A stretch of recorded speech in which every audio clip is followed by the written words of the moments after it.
بسم اللہ الرحمن الرحیم۔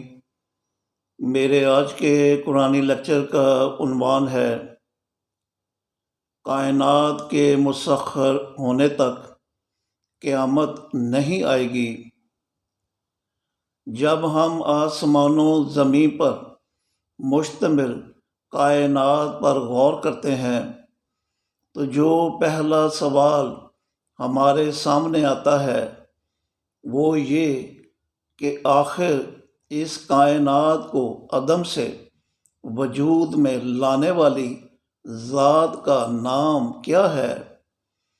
تو اس کا جواب ہے اللہ، جنہوں نے اپنی کتاب قرآن میں فرمایا بدیع السماوات والارض وَإِذَا قَضَىٰ أَمْرًا فَإِنَّمَا يَقُولُ لَهُ کن فیکون۔ سورہ بقرہ آیت 117۔ آسمانوں اور زمین کا موجد اللہ ہے۔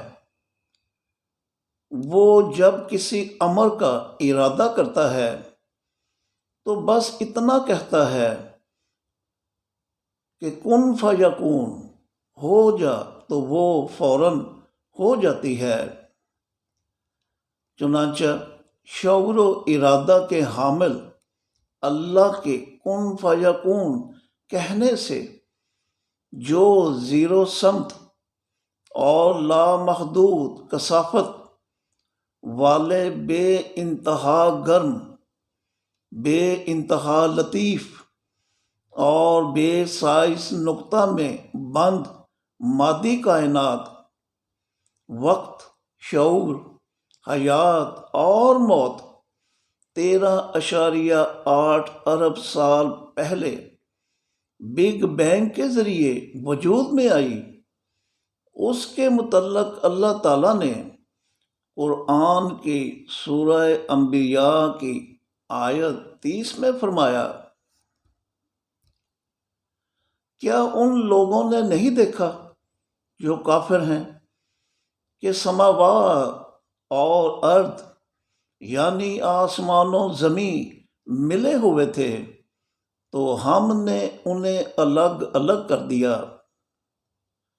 اور ہم نے ہر جاندار چیز کو پانی سے بنایا، تو کیوں وہ ایمان نہیں لاتے؟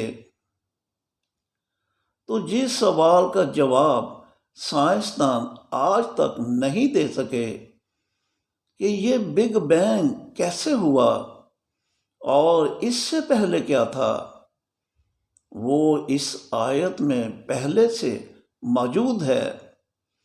بگ بینگ اللہ کے کن فیکون کہنے سے ہوا کہ جو زمان و مکان سے مابرا ذات ہے کہ کسی چیز کا خالق ہمیشہ اپنی تخلیق سے باہر ہوتا ہے۔ اس آیت میں جن سماوات کا ذکر کیا گیا ہے ان کی تخلیق سے متعلق قرآن نے فرمایا هو الذی خلق لکم ما فی الارض جمیعا ثم استوی الی السماء فسواہن سبع سماوات وَهُوَ بِكُلِّ شَيْءٍ عَلِيمٌ۔ سورہ بقرہ آیت 29۔ وہی اللہ ہے جس نے تمہارے لیے خلق کیا وہ سب جو زمین میں ہے، پھر سما کی طرف متوجہ ہوا تو انہیں 7 سماوات یعنی 7 آسمان بنا دیا، اور وہ ہر چیز کا علم رکھتا ہے۔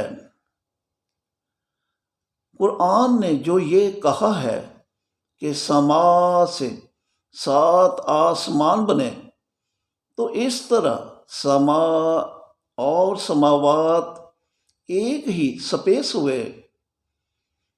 تو جہاں اللہ نے 7 آسمان تخلیق کیے، وہاں ان کی مثل 7 زمینیں بھی تخلیق کی، یہ کہہ کر وہی اللہ ہے جس نے 7 آسمان تخلیق کیے اور انہی کی مثل زمینیں، ان کے مابین اس کا امر نازل ہوتا رہتا ہے تاکہ تم جان لو کہ اللہ ہر چیز پر قادر ہے۔ بے شک اللہ نے اپنے علم سے ہر چیز کا احاطہ کیا ہوا ہے۔ ریفرنس سورہ طلاق آیت 12۔ اور اب یہ سوال کہ 7 آسمانوں اور زمین پر مشتمل کائنات کتنی وسیع ہے، تو اس کا متعین جواب دینا ابھی تک سائنسدانوں کے لیے ممکن نہیں ہوا کہ یعنی سماوات میں موجود 74% ڈارک انرجی کی وجہ سے کائنات 1000 کلومیٹر فی سیکنڈ کے حساب سے پھیلتی جا رہی ہے کہ خود اللہ تعالیٰ نے پہلے ہی سے قرآن میں یہ فرما رکھا ہے، وَالسَّمَاءَ بَنَيْنَاهَا بِأَيْدٍ وَإِنَّا لَمُوسِعُونَ۔ سورہ زاریات آیت 47۔ سما یعنی آسمان دنیا کو ہم نے اپنے ہاتھوں سے بنایا، اور بے شک ہم اس سے وسعت دیتے چلے جا رہے ہیں، اور پھیلتی ہوئی اس کائنات کو اللہ تعالیٰ نے انسانوں کی ضروریات پوری کرنے کے لیے مسخر کر دیا، یہ کہہ کر وَسَخَّرَ لَكُم مَّا فِي السَّمَاوَاتِ وَمَا فِي الْأَرْضِ جَمِيعًا مِّنْهُ إِنَّ فِي ذَلِكَ لَآيَاتٍ لِقَوْمٍ يَتَفَكَّرُونَ۔ سورہ جاثیہ آیت 13۔ اللہ نے مسخر کر دیا تمہارے لیے وہ سب جو آسمانوں میں اور زمین میں ہے، بلا شبہ اس میں تفکر یعنی ریسرچ کرنے والوں یعنی سائنسدانوں کے لیے آیات ہیں۔ ان آیات سے یہ حقیقت واضح ہے کہ جب تک انسان پھیلتی ہوئی پوری کائنات کو مسخر کر نہیں لے گا، قیامت نہیں آئے گی، کہ جس کے متعلق قرآن نے سورہ زمر کی آیات 66 تا 75 میں فرمایا، قیامت کے دن ساری کی ساری زمین اللہ کی مٹھی میں ہوگی، اور آسمان اس کے دائیں ہاتھ میں لپٹے ہوں گے۔ سبحان اور اعلیٰ ہے اللہ اس سے جو وہ اس کے شریک یعنی ناجائز حصہ دار ٹھہراتے ہیں۔ سور میں پھونکا جائے گا تو وہ سب بے ہوش ہو جائیں گے جو آسمانوں اور زمین میں ہیں، سوائے ان کے جنہیں اللہ زندہ رکھنا چاہے۔ سور میں دوبارہ پھونکا جائے گا تو یکا یک وہ اٹھ کھڑے ہوں گے اور دیکھ رہے ہوں گے، اور زمین اپنے رب کے نور سے چمک اٹھے گی، اور کتاب رکھی جائے گی، اور لائے جائیں گے انبیاء اور گواہ، اور ان کے درمیان حق کے ساتھ یعنی ان کے امیر ہونے کے تناظر میں فیصلہ کیا جائے گا اور ان کے ساتھ ظلم یعنی ناانصافی نہیں ہوگی، اور ہر شخص کو پورا پورا اجر دیا جائے گا اس کا جو عمل وہ کرتے تھے، اس لیے کہ اللہ کو علم ہے جو کام وہ کرتے تھے۔ اور وہ لوگ جو کافر ہیں گروہ در گروہ ہانکے جائیں گے جہنم کی طرف، یہاں تک کہ جب اس کے پاس پہنچیں گے تو اس کے دروازے کھول دیے جائیں گے، اور اس کے دروغہ ان سے کہیں گے کیا تمہارے پاس تم میں سے رسول نہیں آئے تھے جو تم پر تمہارے رب کی آیات پڑھتے اور تم کو تمہارے دن کی ملاقات سے آگاہ کرتے؟ وہ کہیں گے کیوں نہیں، لیکن ان پر عذاب کی بات حق ہو گئی۔ کہا جائے گا داخل ہو جاؤ جہنم کے دروازوں میں سے، تمہیں اس میں ہمیشہ رہنا ہے، تو کیا ہی برا ٹھکانہ ہے متکبروں کے لیے۔ اس کے برعکس وہ لوگ جنہوں نے رب کا تقوی یعنی اسماء الحسنہ بحد بشریت اختیار کیا تو انہیں گروہ در گروہ جنت کی طرف لے جایا جائے گا، یہاں تک کہ جب اس کے پاس پہنچیں گے تو اس کے دروازے کھول دیے جائیں گے، اس کے دربان ان سے کہیں گے سلام علیکم، خوشحال ہوئے تم، تو داخل ہو جاؤ جنت میں ہمیشہ رہنے کے لیے۔ کہیں گے حمد اللہ کے لیے ہے کہ جس نے اپنا وعدہ ہم سے سچ کر دکھایا اور ہمیں زمین کا وارث بنا دیا، اب ہم جنت میں جہاں چاہیں اپنی جگہ بنا سکتے ہیں۔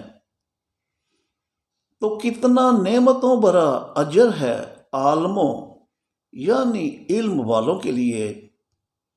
تو دیکھے گا ملائکہ کو کہ عرش یعنی اللہ کے کائناتی سیکریٹریٹ کو گھیرا ڈالے ہوئے ہیں اور اپنے رب کی حمد کے لیے تسبیح کر رہے ہیں، اور ان کے درمیان حق کے ساتھ یعنی ان کے امیر ہونے کے تناظر میں فیصلہ کیا جائے گا اور کہا جائے گا حمد اللہ کے لیے ہے جو عالموں یعنی علم والوں کا رب ہے۔ اور اب یہ سوال کہ قیامت کب آئے گی، اللہ تعالیٰ نے سورہ اعراف کی آیت 187 میں فرمایا، یہ تم سے قیامت کی ساعت بارے پوچھتے ہیں کہ کب آئے گی۔ اے محمد کہہ دو کہ بے شک اس کا علم میرے رب کے پاس ہے، اس کو اس کے وقت پر وہی ظاہر کرے گا۔ یہ وقت آسمانوں اور زمین میں بڑا سخت ہوگا۔ قیامت کی یہ ساعت تمہارے پاس اچانک آئے گی۔ اے محمد تم سے قیامت کی ساعت بارے ایسے پوچھتے ہیں گویا تم اس کی کھوج میں لگے ہوئے ہو۔ کہہ دو کہ بے شک اس کا علم میرے اللہ کے پاس ہے، لیکن اکثر لوگ اس حقیقت سے لا علم ہے۔ ان آیات سے یہ حقیقت واضح ہے کہ قیامت کے آنے کا وقت صرف اللہ کو معلوم ہے، حتیٰ کہ اس بارے انہوں نے محمد صلی اللہ علیہ وسلم کو بھی علم نہیں دیا، تو پھر 11 صدیوں پہلے کے پرستش فروش مذہبی پیشواؤں نے کیسے متعین طور پر کہہ دیا کہ قیامت 14ویں صدی میں آئے گی، لیکن وہ نہ آئی؟ ہونا تو پھر یہ چاہیے تھا کہ 15ویں صدی کے پرستش فروش مذہبی پیشوا اس موضوع پر بات نہ کرتے، لیکن وہ باز نہ آئے اور محمد صلی اللہ علیہ وسلم سے قیامت کی نشانیاں منسوب کر کے مسلمانوں کو اس خوف میں مبتلا کر دیا کہ قیامت آئی کہ آئی، جبکہ آسمانوں اور زمین پر مشتمل کائنات کی مکمل تسخیر سے پہلے قیامت نے نہیں آنا، اور اگر آ جائے تو اللہ کا یہ کہا غلط ہو جائے گا۔ وَسَخَّرَ لَكُم مَّا فِي السَّمَاوَاتِ وَمَا فِي الْأَرْضِ جَمِيعًا مِّنْهُ۔ ترجمہ: مسخر کر دیا اللہ نے تمہارے لیے وہ سب جو آسمانوں اور زمین میں ہے، جب کہ اللہ کا کہا کبھی غلط نہیں ہو سکتا۔ لہذا اے مسلمانوں، فوراً پیچھا چھوڑ دو ان پرستش فروش ملاؤں، پیروں، مفتیوں، ذاکروں، اماموں، صوفیوں، کتبوں، ابدالوں، درویشوں، ملنگوں اور کلندروں وغیرہ کا کہ جنہوں نے تمہیں اپنے پیدا کردہ خوف میں مبتلا کیا ہوا ہے، اور خود ولی اللہ بن کر خوف و حزن سے آزاد ہو جاؤ کہ اللہ نے فرمایا: الا ان اولیاء اللہ لا خوف علیہم ولا هم یحزنون الذین آمنوا وکانوا یتقون۔ سورہ یونس آیات 62 اور 63۔ سنو، بے شک اللہ کے ولیوں پر نہ تو کچھ خوف ہوتا ہے اور نہ ہی غم۔ یہ ولی وہ لوگ ہیں جو ایمان والے اور تقوی شعار ہوتے ہیں۔ یہ انسان تقوی شعار کیسے بنتا ہے کہ پھر ولی اللہ بن جائے؟ تو اس کا جواب دیتے ہوئے قرآن نے فرمایا: وَاتَّقُوا اللَّهَ وَاعْلَمُوا أَنَّ اللَّهَ مَعَ الْمُتَّقِينَ۔ سورہ بقرہ آیت 194۔ اللہ کا تقوی یعنی اسماء الحسنی بحد بشریت اختیار کرو اور جان لو کہ بے شک اللہ متقین کے ساتھ ہے۔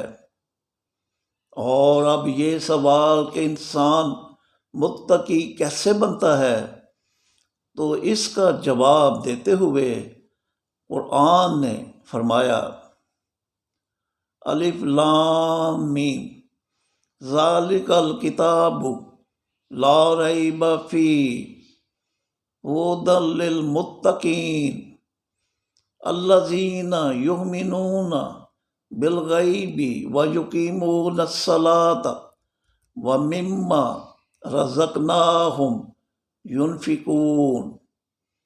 سورہ بقرہ آیات 1 تا 3۔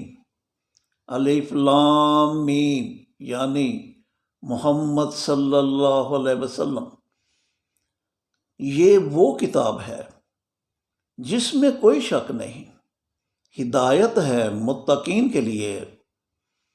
یہ وہ لوگ ہیں جو غیب پر ایمان لاتے ہیں اور صلات قائم کرتے ہیں اور ہمارے دیے ہوئے رزق میں سے انفاق کرتے ہیں۔ ان آیات سے یہ حقیقت واضح ہے کہ انسان ولی اللہ اس وقت بنتا ہے کہ جب اسماء الحسنہ بحد بشریت اختیار کرے اور صلات بمانی پیشہ ورانہ ڈیوٹی قائم کر کے انفاق فی سبیل اللہ، یعنی انفاق بالزکوٰۃ، انفاق بقرض اللہ، انفاق بالصدقات، انفاق بالعفف اور انفاق بالمیراث کرے، جبکہ ملا، پیر، مفتی، ذاکر، امام، صوفی، کتب، ابدال، قلندر، ملنگ اور درویش وغیرہ تو ولی اللہ ہرگز نہیں ہو سکتے کہ وہ صلات بمانی پیشہ ورانہ ڈیوٹی کو نماز سے اور انفاق فی سبیل اللہ کو مالا کے دانوں والی تسبیح سے بدل کر اللہ کی پرستش کرتے اور کراتے ہیں کہ ان کی جھوٹی باتوں کا پھر یقین کیا جائے کہ قیامت آئی کہ آئی۔ آج کا لیکچر یہیں تک، شکریہ۔